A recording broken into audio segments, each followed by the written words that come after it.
শাপলা চত্বর হত্যা মামলায় শেখ হাসিনা সহ 41 জনের বিরুদ্ধে অভিযোগ আমলে নিলেন ট্রাইব্যুনাল। পলাতকদের গ্রেফতারে পরোয়ানা জারি। সরাসরি তাদের সম্পৃক্ততা পেয়ে 41 জনকে আমরা সেন্ট আপ করেছি। তাদের বিরুদ্ধে আমরা আজকে ফর্মাল চার্জ দাখিল করেছি। এগুলো সমস্ত কিছু মেটিকুলাস ডিজাইনে প্ল্যানে সরকার প্রধানের প্ল্যান অনুযায়ী হচ্ছে। প্রধানমন্ত্রীর সভাপতিত্বে 180 দিনের অগ্রাধিকার কর্মসূচির মূল্যায়ন সভা। বিএনপিকে যারা ফ্যাসিবাদী বলে তাদের জ্ঞানের অভাব আছে, মন্তব্য ফখরুলের। বেসরকারি হাসপাতালে রোগী ভাগাতে রাজধানীতে সক্রিয় অ্যাম্বুলেন্স চক্র। ঢাকার বাইরে থেকে আগতরাই টার্গেট। প্রতারণার বিনিময়ে পান কমিশন।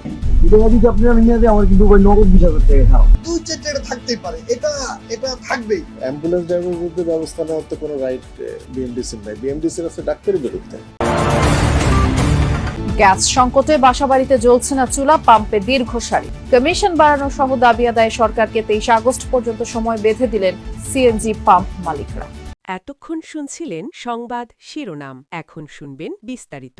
শাপলা চত্বর হত্যা মামলায় শেখ হাসিনা, সাবেক সেনাপ্রধান আজিজ আহমেদ, সাবেক আইজিপি শহীদুল হক, বেনজির আহমেদ সহ 41 জনের নামে আনুষ্ঠানিক অভিযোগ আমলে নিয়েছেন ট্রাইব্যুনাল। পলাতক 33 জনের নামে গ্রেফতারি পরোয়ানা জারি করা হয়েছে। সকালে আন্তর্জাতিক অপরাধ ট্রাইব্যুনাল 2-এ অভিযোগ দাখিল করে প্রসিকিউশন। পরে ব্রিফিংয়ে চিফ প্রসিকিউটর আমিনুল ইসলাম বলেন, ওই হত্যাকাণ্ডে দল হিসেবে আওয়ামী লীগের জড়িত থাকার প্রমাণ পাওয়া গেছে। এই মামলায় আসামি করা হয়েছে সাবেক প্রতিমন্ত্রী শামসুল হক টুকু, ঘাতক দালাল নির্মূল কমিটির সভাপতি শাহরিয়ার কবির, সাংবাদিক মোজাম্মেল বাবু ও ফারজানা রূপাকেও। আর আসামি আছেন তৎকালীন আইন শৃঙ্খলা বাহিনীর ঊর্ধ্বতন কর্মকর্তারাও। এর আগে তদন্ত শেষে প্রসিকিউশনের কাছে প্রতিবেদন দাখিল করে তদন্ত সংস্থা। চিফ প্রসিকিউটর জানান, শাপলা চত্বর হত্যাকাণ্ডে 58 জন নিহতের প্রমাণ পেয়েছেন তারা।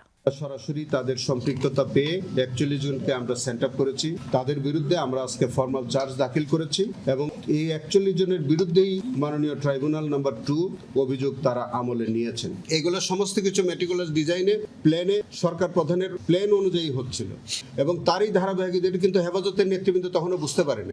সরকারের 180 দিনের অগ্রাধিকার কর্মসূচির বাস্তবায়ন, অগ্রগতি ও কৌশল মূল্যায়ন সংক্রান্ত সভা শুরু হয়েছে। এতে প্রধানমন্ত্রী তারেক রহমান যোগ দিয়েছেন। সচিবালয় মন্ত্রিপরিষদ বিভাগে সভা চলছে। সরকারের মন্ত্রী, প্রতিমন্ত্রী সহ এতে অংশ নিয়েছেন সংশ্লিষ্টরা। প্রতিটি মন্ত্রণালয় তাদের কাজের অগ্রগতি প্রধানমন্ত্রীকে জানাচ্ছেন। পরবর্তী কৌশল মূল্যায়ন নিয়েও আলোচনা হওয়ার কথা রয়েছে এই সভায়। প্রধানমন্ত্রী এতে কিছু অনুশাসন দেবেন বলেও জানা গেছে। বিএনপির রাষ্ট্র সংস্কারের 31 দফা বাস্তবায়নে সরকারি পর্যায়ে করণীয় এর আগেই ঠিক করা হয়। বিএনপিকে যারা ফ্যাসিবাদী বলে তাদের জ্ঞানের অভাব আছে বলে মন্তব্য করেছেন বিএনপি মহাসচিব ও স্থানীয় সরকার মন্ত্রী মির্জা ফখরুল ইসলাম আলমগীর। সকালে রংপুর নগরীর টার্মিনাল এলাকায় বিআরডিবি বিভাগীয় কার্যালয়ের উদ্বোধন করেন তিনি। কথা বলেন সাংবাদিকদের সাথে। এ সময় স্থানীয় সরকার মন্ত্রী বলেন, সংবিধান অনুযায়ী যথাসময়ে রাষ্ট্রপতি নির্বাচন হবে এবং দল সিদ্ধান্ত নেবে কাকে সেখানে মনোনয়ন দেওয়া হবে। আরো বলেন, উত্তরাঞ্চলের কৃষিভিত্তিক শিল্প কারখানা স্থাপনের ব্যাপারে সিদ্ধান্ত নেওয়া হয়েছে। এই অঞ্চলে উৎপাদিত কৃষি পণ্য প্রক্রিয়াজাতকরণের উদ্যোগ নেওয়া হবে। পরে পাবলিক লাইব্রেরি মাঠে পল্লী মেলা উদ্বোধন ও শিল্পকলা একাডেমি মিলনায়তনে আলোচনা সভা এবং চেক বিতরণ অনুষ্ঠানে অংশ নেন স্থানীয় সরকার মন্ত্রী। পরিষ্কার করে বলি যে আমরা একটা গণতান্ত্রিক গণতান্ত্রিক রাজনৈতিক দল। দীর্ঘ সংগ্রামের মধ্য দিয়ে জনগণের ভালোবাসায় তাদের ভোট নিয়ে আমরা আজকে সংসদে 2/3 আসন লাভ সরকার গঠন করেছে। একবার নয়, বিএনপি পাঁচবার রাষ্ট্র পরিচালনার দায়িত্বে এসেছে। বিএনপিকে যারা ফ্যাসিবাদ বলেন তাদের হয় জ্ঞানের অভাব অথবা তাদের মাইন্ডসেট তৈরি হয়েছে।